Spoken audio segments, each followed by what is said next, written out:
Mari kita berdoa. Tuhan, kami terus meninggikan nama Tuhan, Allah yang kami kenal di dalam Yesus, Tuhan Juru Selamat kami. Kami bersyukur pada hari ini masih mendapatkan kesempatan yang begitu indah, baik. Kami boleh tidak saja bersekutu, tidak saja memuji nama Tuhan, tetapi juga belajar sebagian dari firman Tuhan. Agar kami diingatkan betapa waktu kami ini sangat berharga, harus dipertanggungjawabkan kepada Tuhan, karena itu kami harus mengelolanya dengan baik sebagai bentuk ketaatan kami, dan bahkan sekaligus adalah kesaksian hidup kami di tengah-tengah lingkungan di mana kami berada. Tolong kami Tuhan, dalam nama Tuhan Yesus kami berdoa. Amin. Silakan duduk. Jadi puji Tuhan kalau hari ini saya boleh bersekutu dengan saudara-saudara sekalian dari Gereja Reformasi Indonesia, ya. Dan ya, saya bahkan sudah lupa berapa tahun saya sudah hadir di persekutuan ini. Mungkin lebih lama dari semua saudara sekalian. Ya, kayaknya lebih lama dari semua, ya. Termasuk para hamba Tuhan. Lydia itu mungkin saya lebih lama dikit mungkin, ya, atau zamannya Lydia tahun 2000-an, ya. Ya, saya nggak tahu, pokoknya sekitar itu mungkin. Jadi luar biasa kebaikan Tuhan bagi saya, ya. Dan puji Tuhan hari ini bisa bertemu dengan beliau berdua, ini luar biasa bagi saya karena udah lama nggak ketemu sejak pindah, ya. Baik, itu sedikit mengungkapkan betapa saya merasa sukacita hari ini karena kesempatan bertemu dengan beliau-beliau ini dan saudara sekalian. Nah, saya diminta menyampaikan time management sebagai skill, ya, tetapi karena waktunya singkat, saya pikir saya tidak akan training gitu, karena itu akan membutuhkan praktek dan sebagainya. Jadi saya sedikit modifikasi menjadi seperti ini, time management sebagai ketaatan rohani kita atau disiplin rohani kita dan kesaksian kita, ya, kesaksian kita. Jadi saudara, kita sadar bahwa waktu adalah anugerah Tuhan yang bahkan terbesar, terpenting, paling mahal, ya, karena tidak bisa dibeli, ya. Dia bisa beli. Kalau uang bisa dikejar, tetapi waktu tidak, ya. Nah, saudara, tapi karena kita itu hidup di dalam sesuatu yang kita jalani begitu, ya, seperti oksigen. Kita rasa tidak pernah mikir bahwa ada oksigen. Nanti saudara kalau lihat orang sakit membutuhkan oksigen, ya, waktu zaman COVID itu, wah, saudara sadar betapa berharganya oksigen yang dengan mudah kita hirup ini, ya. Kalau oksigen itu, saya sendiri melihat di zaman COVID itu, waduh, saudara, kita punya beberapa tangki di rumah kita itu, ya, untuk jaga-jaga dan untuk menolong orang lain. Saya sendiri puji Tuhan tidak kena COVID itu, saudara, ya. Tapi itu saudara menunjukkan betapa Tuhan itu sebenarnya luar biasa dengan anugerahnya, termasuk waktu, saudara, ya. Nah, setiap kita punya waktu yang sama, ya, tetapi seringkali outputnya itu, ya, yang Tuhan saja yang tahu, ya, nilainya, ya. Tapi kita bisa sebagai manusia juga bisa melihat samar-samar ada orang yang produktif dengan waktunya, ada yang sangat tidak produktif, ya. Ya, karena itu kita mari merenungkan satu firman Tuhan yang mengingatkan kita untuk menggunakan waktu kita ini dengan hati-hati, ya. Dengan hati-hati, karena Tuhan itu pada waktunya akan mempertanyakan bagaimana kita telah menggunakan waktu itu, ya. Mari kita buka ini, saudara, Efesus 5:15-16, ya. Saya sudah tulis di sini. Saya bacakan, ya. Karena itu perhatikan dengan seksama bagaimana kamu hidup, ya. Janganlah seperti orang bebal, melainkan seperti orang arif dan mempergunakan waktu yang ada, karena hari-hari ini adalah jahat, ya. Itu yang berbeda kalau kita membaca, mengerti, melakukan, saudara, ya, dan kemudian diberkati oleh firman itu, ya. Jadi kita tahu surat Paulus ini surat Efesus ini ditulis oleh Paulus, ya, di penjara, karena itu sering disebut sebagai surat penjara, ya, surat penjara. Kepada siapa? Kepada jemaat Efesus, ya. Dan Efesus ini adalah satu kota yang besar dan berpengaruh di Asia waktu itu. Ya, waktu itu. Nah, sekarang ini kota ini ada di mana, saudara? Ada di Turki, ya, di Turki. Puji Tuhan saya pernah lihat kota itu, ya, reruntuhan di situ, ya. Nah, jadi saudara, pasal 1-3 adalah tentang doktrin, ya. Nah, pasal 4 sampai selanjutnya itu tentang mempraktekkan doktrin itu. Jadi saudara, kalau kita sudah diselamatkan, dijadikan bagian daripada tubuh Kristus, di dalam kerajaan itu bagaimana kita hidup. Nah, inilah yang dibahas di dalam pasal 4 dan seterusnya. Nah, pasal 5 itu berbicara tentang hidup di dalam terang Kristus, ya. Nah, di mana di dalamnya adalah masalah bagaimana kita menggunakan waktu, ya, karena itu bagian penting daripada kehidupan kita, ya. Jadi saudara, mari kita amati sepintas tentang bacaan kita, ya. Pertama dikatakan, perhatikan dengan seksama bagaimana kamu hidup, ya. Jadi karena itu saya kasih judul, hiduplah dengan kesadaran, ya, atau kesadaran dan dengan kesengajaan, ya. Jadi saudara, frasa ini, rangkaian kalimat ini dalam bahasa aslinya itu menunjukkan kita itu harus melihat hidup ini dengan sangat cermat, dengan sangat teliti, ya. Bagaimana kita hidup ini? Kita harus sangat memahami, ya, bagaimana sih kita telah hidup ini dan bagaimana kita akan hidup ini, ya, dengan presisi, ya. Jadi kita itu dipanggil untuk hidup dengan kesadaran. Tidak membiarkan kehidupan ini mengalir begitu saja, ya. Dihabiskan untuk hal-hal yang tidak penting, ya. Jadi bagaimana kamu hidup itu adalah seluruh kehidupan kita, ya. Kita harus mengamati seluruh aspek dari kehidupan kita, ya, baik di keluarga, di pekerjaan, di pelayanan, di masyarakat. Amati, ya, lihat, ya. Kenapa, saudara? Karena kehidupan ini ketika kita percaya Tuhan, itu kita menyadari menurut firman Tuhan adalah anugerah, ya, anugerah yang sangat bernilai, yang Tuhan sendiri melihat, ya, tidak saja melihat perilaku kita tapi melihat hati kita, gitu, ya. Jadi karena itu saudara, kita harus seperti Tuhan, hati-hati dengan kehidupan kita, ya. Tuhan memiliki rencana, ya, untuk masing-masing kita, ya. Entah apa rencananya, kita bergumul dengan itu, dan kemudian bagaimana kita hidupi rencana Tuhan itu sedekat mungkin dengan apa yang Tuhan inginkan, ya. Jadi saudara, karena itu setiap apa yang kita jalani, kita pikirkan, kita jalani, dan kita gunakan waktu yang makin lama makin berkurang, ya. Dari saya tidak tahu berapa tahun lagi, ya, tapi kan makin berkurang, saudara, ya, itu, ya. Nah, itu nomor 1, hiduplah dengan kesadaran dan kesengajaan. Jangan dibiarkan hidup ini mengalir begitu saja. Kedua, ayatnya adalah janganlah seperti orang bebal, ya, melainkan seperti orang arif. Jadi saudara, kedua adalah hiduplah dengan bijak, ya, dengan arif, dengan bijak. Jadi di sini Paulus membedakan dua cara hidup, satu bebal seperti orang bebal hidup, dan satu seperti orang arif, ya. Orang bebal itu menarik, so, ya. Dikatakan di situ adalah kalau bahasa Inggrisnya unwise, ya, unwise. Kalau bahasa itu Yunaninya sophos, dan kalau arif itu sophos, ya. Jadi dimulai dari positif, ya. Kalau tidak positif ya tidak, gitu, ya. Jadi saudara, orang bebal adalah mereka yang tidak punya hikmat, ya. Jadi orang yang seperti ini hidupnya tentu sembrono, ya, impulsif, mengikuti ini emosi aja, saudara, ya, impulsif aja, ya. Lagi mau apa, lakukan apa, ya. Lagi nggak mau bangun, ya, rasanya capek, ya, tidur aja, saudara, ya. Ya, jadi tidak memikirkan, tidak mengatur, ya, sembrono, hanya sangat dipengaruhi oleh impulsif, dipengaruhi oleh emosi, ya.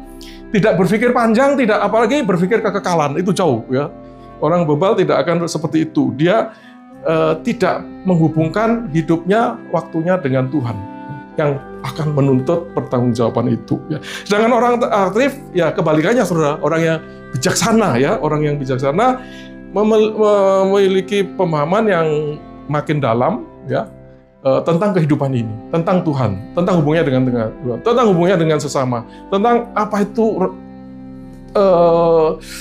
kehidupan ke depan itu seperti apa, ya. Bahwa kita ini adalah bagian dari satu kerajaan Allah yang disiapkan ya, nanti akan disempurnakan ketika Tuhan datang kembali. Jadi saudara, orang bijak ini makin lama makin paham apa yang kehendak Tuhan itu ya. Sehingga saudara, karena itu ayat firman Tuhan hari ini menekankan kita itu menggunakan waktu kita dengan bijaksana itu, dengan hidup dengan bijaksana di dalam waktu yang Tuhan anugerahkan kepada kita ya.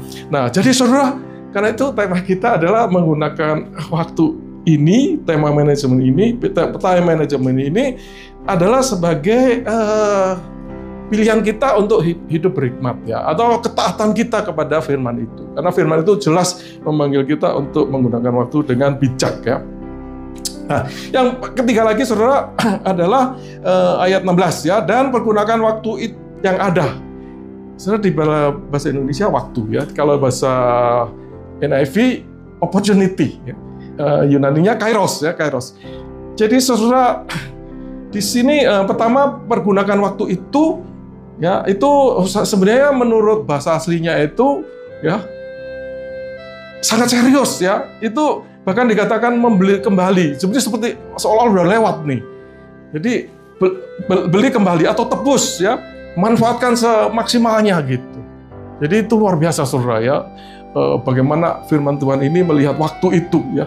Jadi seolah-olah waktu itu sudah terjual ya, sudah hilang, tebus itu ya. Berarti kan, wah, saudara, kalau waktu kita sudah hilang kan kita lebih menghargai saudara ya. Wah, dulu tahunya seharusnya saya belajar, atau dulu saya apa gitu ya, menyesal. Karena itu saya sekarang tidak mau lagi seperti itu. Nah, kira-kira begitu saudara ya. Itu. Jadi saudara, nah itu yang kita harus tebus itu adalah waktu dalam bahasa Indonesia, tapi opportunity di dalam bahasa Inggris yang lebih dekat dengan kairos. Karena waktu yang lain adalah kronos ya, yang adalah ini berjalannya waktu ini ya. Waktu dari detik ke detik, menit ke menit, jam ke jam itu ya.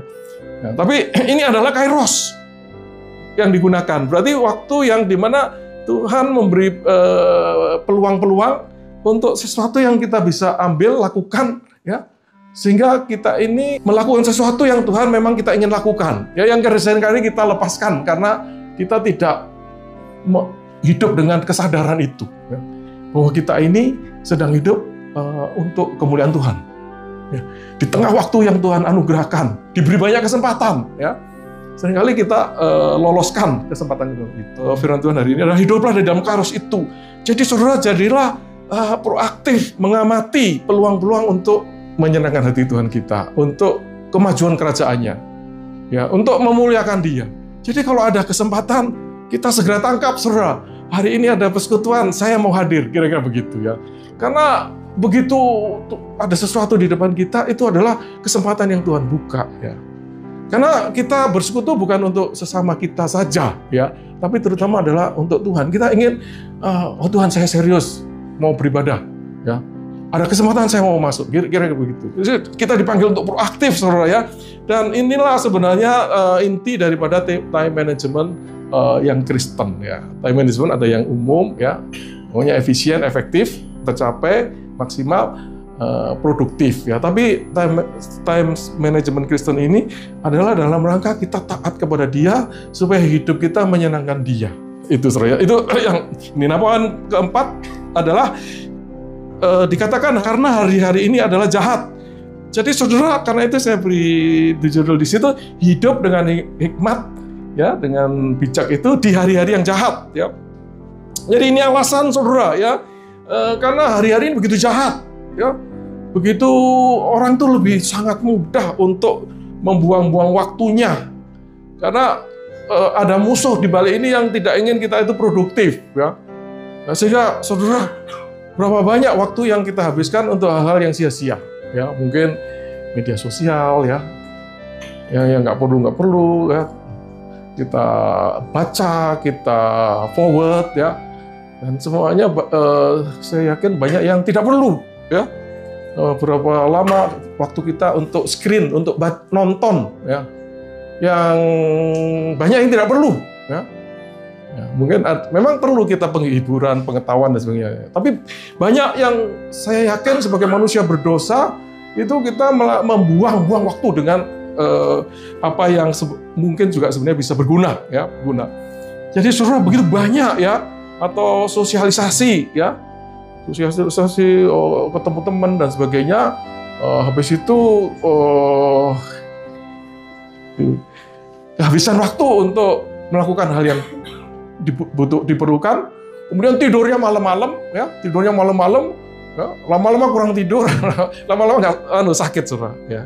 Jadi betapa kita itu menghadapi dunia yang dikuasai dosa dan dikuasai oleh musuh kita itu untuk menghancurkan hidup kita, menjadikan hidup kita tidak produktif bagi Tuhan kita. Ya, karena itu saudara kita harus hati-hati ya, karena hari-hari ini adalah jahat. Gunakan waktu kita dengan bijak karena kesadaran bahwa kalau kita tidak berpikir tentang kehidupan kita, maka kejahatan itu akan menguasai kita, saudara. Kita akan dihanyutkan oleh hidup yang jahat ini. Itu saudara ya. Nah, jadi saudara, karena itu respon kita di poin 5, jadi hidup dengan time management ini adalah panggilan untuk kita itu taat dan menjadikan hidup kita ini kesaksian. Ya. Hidup kita ini berbeda gitu. Ya. Berbeda, kadang-kadang nggak disukai, tetapi saudara yang penting Tuhan menyukai, kira-kira begitu ya. Karena itu disebut sebagai ketaatan dan kesaksian. Ya.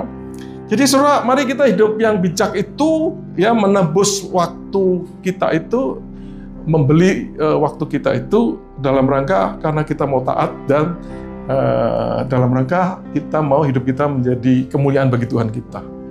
Nah, saudara, jadi di dalam poin pertama adalah prinsip time management itu, saudara ya, yang Kristen lah ya, yang Kristen. Ya. Jadi saudara, time management bagi kita itu adalah disiplin rohani. Ya, kita ini kan mengenal apa yang disebut disiplin rohani. Ya. Ibadah, saat teduh dan sebagainya itu adalah disiplin rohani. Jadi saudara, mengelola waktu ini bukan sekedar masalah skill ya. Skill itu iya, tetapi ini bagi kita adalah masalah disiplin rohani. Ya. Disiplin rohani. Jadi seperti itu tadi saudara ya, baca firman Tuhan dan sebagainya, itu saat teduh, beribadah dan sebagainya, itu kita harus lakukan supaya kita bisa kuat secara rohani. Ya kan? Kenapa kok kita ini? Kenapa kok nggak di rumah aja? Ya, nah, kita ketika bersekutu, kita mendengar firman, kita melayani, maka kita kuat, saudara. Tahan sampai akhir hidup kita, menyelesaikan kehidupan di dunia ini dengan baik. Ya. Tapi kalau kita tidak melakukan disiplin rohani, maka kita akan lemah, saudara, ya, dan makin lama makin jauh dengan Tuhan kita. Ya. Jadi, saudara, time management ini adalah seperti itu, ya, dan ini adalah pertanggungjawaban apa yang Tuhan percayakan kepada kita, kepada Dia. Ya. Nah, saudara, kita juga tahu bahwa waktu itu adalah anugerah, ya, karena Allah pencipta, termasuk di dalamnya waktu dan segala sesuatu. Ya. Jadi waktu ini bukan punya kita. Ya. Ya, kita tidak bisa bilang, saya mau hidup sekian, nggak bisa, saudara. Ya. Tuhan yang anugerahkan berapa, gitu aja sudah. Ya. Nah, dan saudara, satu kali harus dipertanggungjawabkan. Itu kita tahu, saudara, ya, apa yang kita lakukan, apa yang dipercayakan, ya, itu satu kali dipertanggungjawabkan. Ya. Itu. Nah, jadi saudara, karena itulah yang menyebabkan kita itu kemudian mau mengatur waktu kita. Ya. Nah, saudara, kemudian ketika kita mengatur waktu, ya, ayat-ayat firman Tuhan seperti Matius 6 ayat 33 menunjukkan bahwa kita itu bagaimana memikirkan waktu ini. Maka prioritasnya adalah waktu untuk Tuhan. Ya. Carilah kerajaannya dan segala kebenarannya. Itu prinsipnya, saudara. Ya. Jadi ketika kita menggunakan waktu, menjadwal dan sebagainya, ya, kita bergumulnya adalah apakah ini sesuai dengan kehendak Tuhan kita yang adalah Raja kita dan segala kebenarannya yang diajarkan kepada kita. Itu, saudara, ya. Jadi hampir tidak ada salah dan benar, hampir tidak ada salah yang benar, karena saya memberi waktu untuk keluarga sekian, untuk ini sekian, bagaimana? Ya, kita bergumul dengan Tuhan. Tuhan, saya mau bertanggung jawab untuk keluarga saya, untuk pekerjaan saya, untuk pelayan saya, karena itu saya rencanakan ini, saya doakan ini. Nanti Tuhan mungkin mengubah, itu tidak masalah, saudara, ya. Tetapi kita sudah membawakan kepada Tuhan, ini iman saya, bahwa saya telah bertanggung jawab tentang waktu saya. Ya. Jadi saudara, karena itu ya kita pusatnya di situ. Jadi saudara, kita itu menggunakan time management yang rohani itu bukan sekedar untuk efisien, ya, tetapi kita itu menggunakannya supaya hidup kita itu berdampak di mata Tuhan. Ya, bukan sekedar efisien. Kalau di time management umum itu utamanya adalah efisien, ya, efisien dan efektif, tercapai tujuannya. Tetapi kita tujuannya adalah kepada menyenangkan hati Tuhan kita, ya. Itu. Nah, saudara, kemudian beberapa praktek, ya. Jadi saudara, salah satu yang utama di dalam praktek seperti yang nulis brief untuk saya itu saya rasa bagus, ya. Dia sudah banyak belajar. Saya nggak tahu siapa yang nulis petunjuk penjelasan tentang acara hari ini, ya. Nah, salah satu adalah bagaimana mengatur prioritas, ya. Dipertanyakan tentang bagaimana prioritas kita untuk pekerjaan, untuk keluarga, untuk pelayanan, dan waktu bersama dengan Tuhan, ya. Jadi saudara, kembali kita tidak ada rumusan yang sekian jam harus ini, sekian jam. Kan tidak ada begitu, saudara. Firman Tuhan juga tidak begitu, ya. Firman Tuhan itu menuntut kita untuk berpikir kreatif dan inovatif, ya. Jadi kita bergumul dengan Tuhan dan menetapkan, ya. Tapi di sini berbicara tentang prioritas, ya, dan prioritas kita tahu adalah kerajaan dan kebenarannya, ya. Jadi saudara, sudah jelas waktu untuk Tuhan itu yang utama, ya.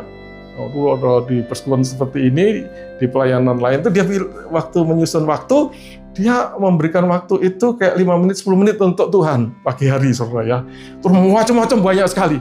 Saudara, itu sedikit banyak menunjukkan tidak memahami, ya, prioritas yang benar itu seperti apa. Kita harus memberi cukup waktu dan kualitas bersama dengan Tuhan kita. Nah, kemudian dia mempercayakan kepada kita segala sesuatu, ya, keluarga, ya. Kalau kita belajar prinsip firman Tuhan yang kita itu harus bertanggung jawab dari yang paling dekat lebih jauh sampai ujung bumi, ya, maka kita harus, ya, memberi waktu, sebenarnya memberikan perhatian yang berkualitas, di mana di dalamnya ada unsur waktu, ya. Kan tidak mungkin kita berkualitas waktunya pendek sekali, ya. Kita ingin menjalin hubungan dengan Tuhan yang baik, yang berkualitas, tapi saya mau kompres dalam 5 menit, kan nggak bisa, saudara, ya. Apa yang bisa kita lakukan dalam 5 menit, ya. Tapi setengah jam mungkin bisa, 1 jam mungkin bisa lebih baik, bisa juga lebih buruk kalau sambil berdoa ngantuk-ngantuk baca firman Tuhan sambil nggak ingat apa yang dibacakan, nggak begitu maksudnya, ya. Jadi kita harus atur waktu untuk sesuatu yang kebenaran dan hikmat Tuhan ajarkan, ya. Kita harus ada tanggung jawab waktu untuk keluarga, ya, kemudian untuk pekerjaan, mungkin orang-orang seperti saya, ya, yang masih punya pekerjaan sekuler, kemudian pelayanan, ya.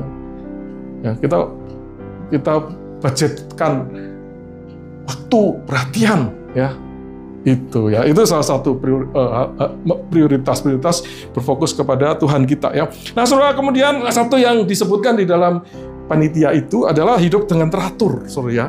Dan itu betul, saudara, ya.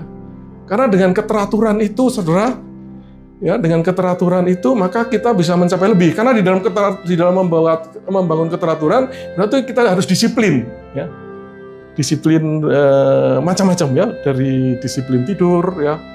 Saudara, kalau nggak disiplin tidur, ya, nanti sepanjang hari saudara ngantuk, ya, dan saudara nggak bisa seproduktif kalau saudara itu bugar, ya. Jadi harus disiplin tidur, harus disiplin olahraga, ya. Kalau saudara nggak olahraga, nanti, ya, kurang bugar, dan nanti usia tertentu saudara mungkin akan terkena penyakit tertentu, gitu, saudara, ya. Jadi disiplin ini, keteraturan ini membuat kita itu menggunakan waktu akan lebih produktif. Saudara, saya, ya, nulis untuk Reformata ini, ya, sudah puluhan tahun, saudara, ya. Ya, dan itu sebenarnya saya kadang-kadang ada hal lain lagi yang membuat kadang-kadang itu jadi berat, saudara, ya. Karena misalnya minggu ini saya mengajar 14 kali, masing-masing 2 jam. Itu kan butuh perhatian tambahan, gitu, karena materinya baru, gitu, ya. Nah, jadi bagaimana dengan menulis, ya.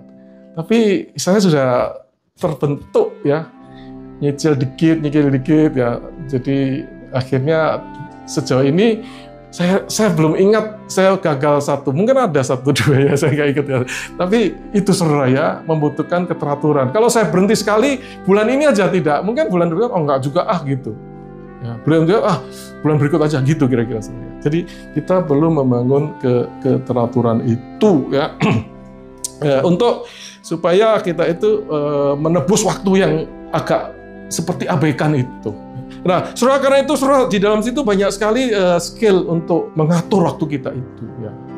Yang ada yang paling sederhana itu membuat to-do list ya. Tiap pagi kita bikin list apa yang kita kerjakan sepanjang hari ini.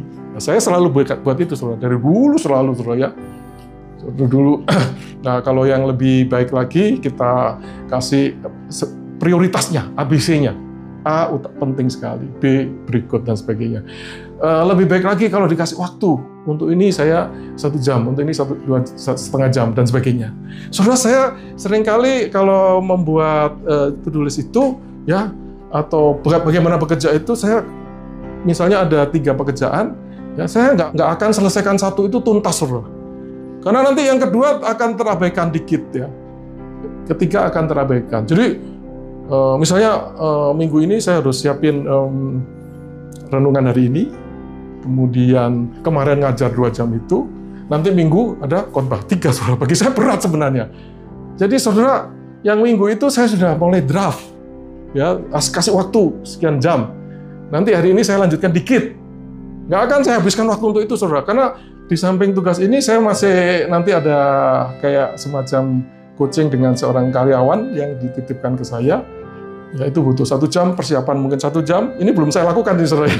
Jadi nanti habis ini saya pulang ya, bikin poin-poin apa yang saya akan diskusikan dan minggu. Jadi saudara itu harus diatur waktunya. Kalau enggak, nanti saudara cucu saya itu Kamis tinggal di rumah.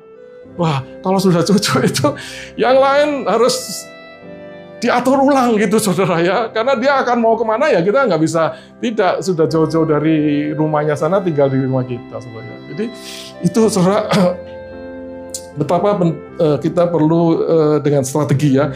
Kemudian menetapkan prioritas saudara ya. Ya sebenarnya kalau kita ada kayak seminar atau workshop, maka kita latihan saudara, apa yang biasanya prioritas itu salah satu cara menganalisa seberapa urgent dan seberapa penting ya. Kemudian ada kuadrannya gitu ya.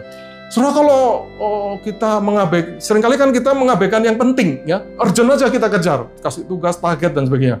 Tapi saudara, kalau kita mengabaikan yang penting, lama-lama penting itu jadi urgent dan akhirnya kita bisa kehilangan kairos itu saudara ya. Misalnya tentang belajar, tentang sekolah lagi ya. Kita tunda lagi tahun berikut, tunda lagi karena kita tidak menetapkan bahwa ini penting. Kemudian tidak membuat jadwal, ya. Akhirnya kita bisa kehilangan momen itu, saudara ya. Akhirnya tidak pernah mencapai studi yang kita inginkan. So, kemudian cara hal lain lagi yang di sini adalah menjadwal, ya, menjadwal.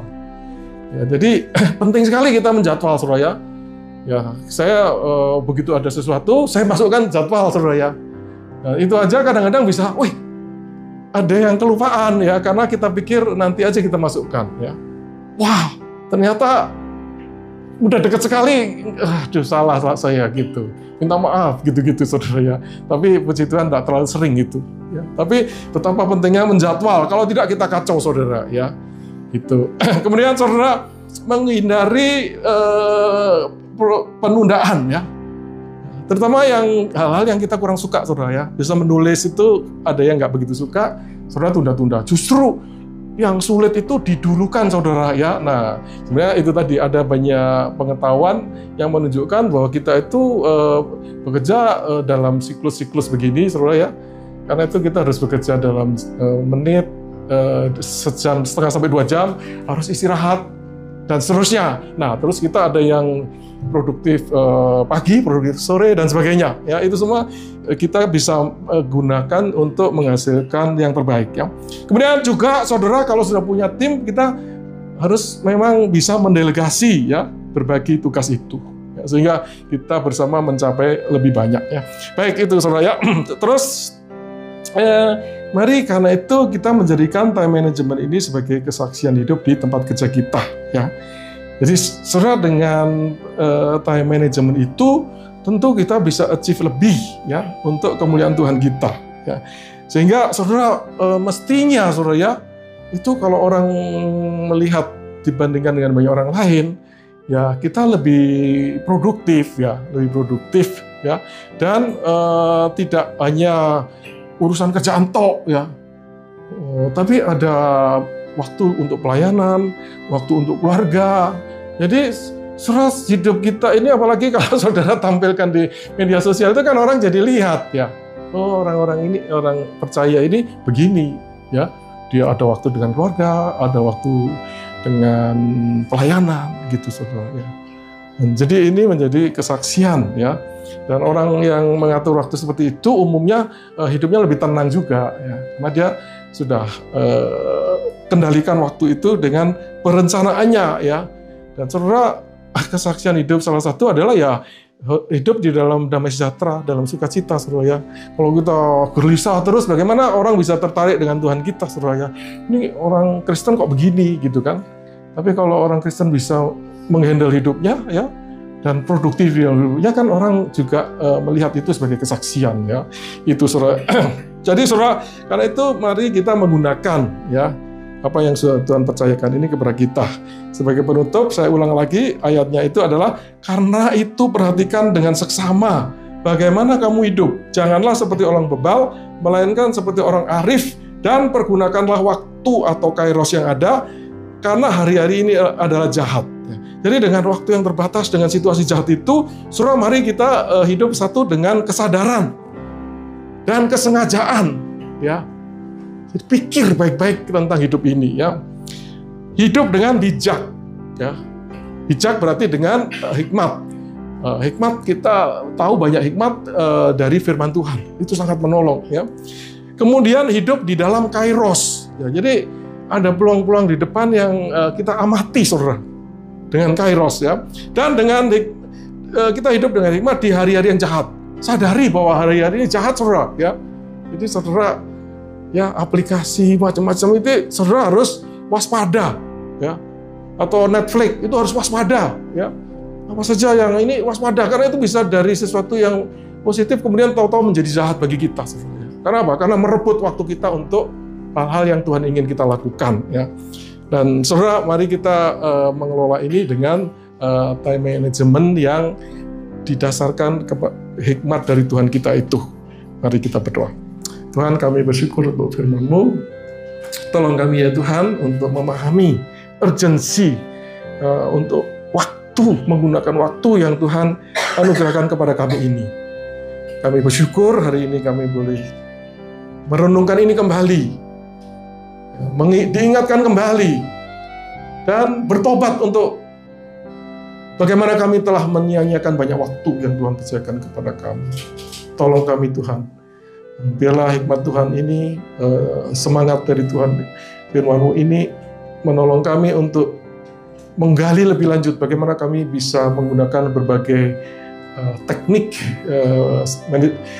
time management ini untuk menolong kami hidup lebih produktif bagi Tuhan. Kami mengucap syukur, kami berdoa dalam nama Tuhan Yesus. Amin.